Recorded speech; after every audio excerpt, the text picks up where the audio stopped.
আসসালামু আলাইকুম ওয়া রাহমাতুল্লাহি ওয়া বারাকাতুহু। বিসমিল্লাহি ওয়াসসালাতু ওয়াসসালামু আলা রাসূলিল্লাহ ওয়া আলা আলিহি ওয়া আসহাবিহি আজমাইন, আম্মা বা'দ। সম্মানিত দর্শক ও শ্রোতা, দূরে ও কাছের, দেশ ও প্রবাসের যে যেখান থেকে আমাদের সাথে যুক্ত হয়েছেন, সকলকেই মাহে রমজান উপলক্ষে আনন্দ টিভির বিশেষ আয়োজনে স্বাগতম। সম্মানিত দর্শক, আল্লাহ সুবহানাহু ওয়া তাআলার পক্ষ থেকে বড় নিয়ামত যে তিনি আমাদেরকে মাহে রমজান দান করেছেন। রমজান রহমত, মাগফিরাত, নাজাতের মাস। রমজান দোয়া কবুলের মাস। আমরা ইফতারের পুরো মুহূর্তে দোয়া কবুলের সময় রয়েছে। আমাদের সামনে ইফতারি। আল্লাহ সুবহানাহু ওয়া তাআলা তিনি রহমতের ফেরেশতাদেরকে ডেকে বলেন যে, দেখো আমার মোমেন রোজাদার কিভাবে তাকওয়ার উদাহরণ দিচ্ছে।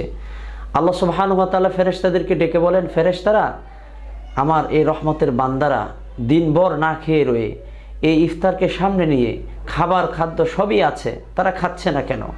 ফেরেশতারা বলেন, রব্বুল আলামিন, তারা তো রোজাদার, রোজার সময় এখনো শেষ হয়নি, যার কারণে তারা খাচ্ছে না। আল্লাহ সুবহানাহু ওয়া তাআলা ফেরেশতাদেরকে বলেন যে, দেখো তাকওয়ার কি পরিচয়, তাকওয়ার কি উদাহরণ। সামনে খাবার, পেটেও ক্ষুধা, কিন্তু তারপরও বান্দা খাচ্ছে না। আমাদের সামনে ইফতারি, তারপরও আমরা খেতে পারছি না, কারণ এখনো সময় শেষ হয়নি তথা ইফতারির সময় আসেনি। প্রিয় দর্শক, ইফতারের এই পূর্বক্ষণে ইফতারকে সামনে নিয়ে আল্লাহ তাআলার দরবারে আমরা যা দোয়া করব, আল্লাহ তাআলা সেই দোয়া কবুল করবেন। হাদিস শরীফের মধ্যে আসছে, রাসূল করিম সাল্লাল্লাহু আলাইহি ওয়াসাল্লাম বলেছেন, 3 শ্রেণীর লোকের দোয়া আল্লাহর দরবার থেকে ফেরত আসে না। তার মধ্যে এক শ্রেণীর হলেন সে সকল রোজাদার যারা ইফতারের পূর্ব মুহূর্তে দোয়া করে। ইফতারের পূর্ব মুহূর্তে এই সময়টাকে আমরা গুরুত্ব দিব। আমরা ইফতারির অ্যারেঞ্জমেন্ট করতে গিয়ে অহেতুক কথাবার্তা বলে এই গুরুত্বপূর্ণ সময়টাকে যেন আমরা নষ্ট না করি। বর্তমান যে বিশ্ব পরিস্থিতি, আজ মহামারীতে সমগ্র পৃথিবী করোনা ভাইরাসে আক্রান্ত, এই মুসিবত থেকে, এই বিপদ থেকে একমাত্র উদ্ধার হওয়ার মাধ্যম হচ্ছে দোয়া। আমরা যদি আল্লাহ তাআলার কাছে দোয়া করি, আল্লাহ তাআলার কাছে যদি বেশি বেশি করে তাওবা করি, চোখের পানি ছেড়ে দিয়ে আল্লাহর কাছে যদি কান্না করি, তাহলেই এই কান্নাই পারে, এই তাওবাই পারে আমাদেরকে এই মহামারী করোনা ভাইরাস থেকে মুক্ত করবার। কেননা আমরা বর্তমান সময়ে যে মহামারীতে আক্রান্ত, শুধু আমাদের মাতৃভূমি বাংলাদেশেই নয়, আজ পৃথিবীর প্রায় 210টি দেশ ও অঞ্চলে এই মহামারী ছড়িয়ে পড়েছে এবং এই মহামারী করোনা ভাইরাসে পৃথিবীর মানুষ আজ জর্জরিত, আক্রান্ত, বিধ্বস্ত।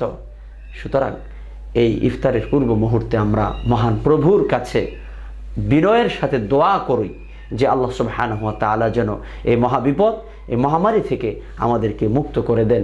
আমরা বিশ্বাস রাখি এই মাহে রমজান উপলক্ষে আল্লাহ সুবহানাহু ওয়া তাআলা আমাদের উপর থেকে এই আযাব, এই গজব, এই মহামারী করোনা ভাইরাস দূর করে দিবেন। আমিন। আমরা সকলেই এই দোয়া কবুলের সময় আল্লাহ তাআলার দরবারে দোয়া করি। আল্লাহুম্মা আমিন।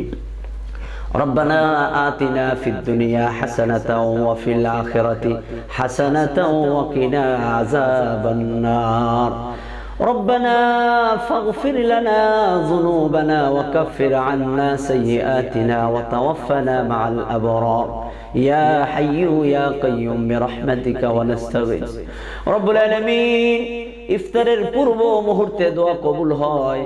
আল্লাহ, দোয়া কবুলের আশায় তোমার শাহী দরবারে রোজা অবস্থায় হাত বাড়িয়েছি। রব্বুল আলামিন, মেহেরবানি করে আমাদের রোজাগুলোকে তুমি কবুল আর মঞ্জুর করে নাও। আমাদের সাহারি, ইফতারি, কোরআন তেলাওয়াত, তারাবির নামাজকে তুমি কবুল করে নাও। রব্বুল আলামিন, জীবনে বহু অন্যায় করেছি, নাফরমানি করেছি, নামাজ কাজা করেছি, তোমার হুকুম অমান্য করেছি। মেহেরবানি করে আমাদের অতীতের সব গুনাহ খাতাগুলো মাফ করে দাও। আমাদের আব্বা আম্মাকে মাফ করে দাও। আমাদের দাদা দাদি, নানা নানি, ময় মুরব্বী যারা বিদায় হয়ে কবরে, মেহেরবানি করে তাদের কবরগুলোকে জান্নাতের বাগান বানিয়ে দাও। রব্বুল আলামিন, সমগ্র পৃথিবীর মানুষ আজ নিরুপায়। রব্বুল আলামিন, মানুষ যে কত দুর্বল, রব্বুল আলামিন আমরা তা অনুধাবন করতে পারছি। করোনা মহামারী ভাইরাসে আজ সমগ্র পৃথিবী বিধ্বস্ত, আক্রান্ত। আল্লাহ, এই মহামারী করোনা ভাইরাস থেকে তুমি আমাদেরকে মুক্ত করে দাও। কোরআন নাজিলের মাসের উসিলায় তুমি আমাদেরকে মাফ করে দাও। এই আযাব, গজব, বিপদ আপদ, মুসিবত থেকে তুমি আমাদেরকে উদ্ধার করো। আল্লাহ, শেষবারের মতো আমাদেরকে সুযোগ দাও।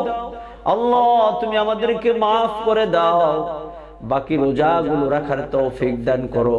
তোমার নেক আমল করে, তোমার হুকুম পালন করে, কোরআন তেলাওয়াত, রোজা, ইফতারি, সেহরি, নেক আমল, দান সাদকার মাধ্যমে যেন আমরা এই রোজাকে পালন করতে পারি, রোজার মাসটাকে অতিবাহিত করতে পারি। আল্লাহ সেই তৌফিক আমাদেরকে দান করো। আল্লাহ যারা অসুস্থ তুমি তাদের সুস্থ করো। আল্লাহ যারা করোনা ভাইরাস আক্রান্ত হয়ে দুনিয়া ছেড়ে বিদায় হয়ে গেছে তাদেরকে মাফ করে দাও। রব্বানা তাকাব্বাল মিন্না ইন্নাকা আনতাস সামিউল আলিম ওয়া তুব আলাইনা ইন্নাকা আনতাত তাওয়াবুর রহিম। সুবহানা রাব্বিকা রাব্বিল ইজ্জাতি আম্মা ইয়াসিফুন, সালামুন আলাল মুরসালিন, ওয়াল হামদুলিল্লাহি রাব্বিল আলামিন।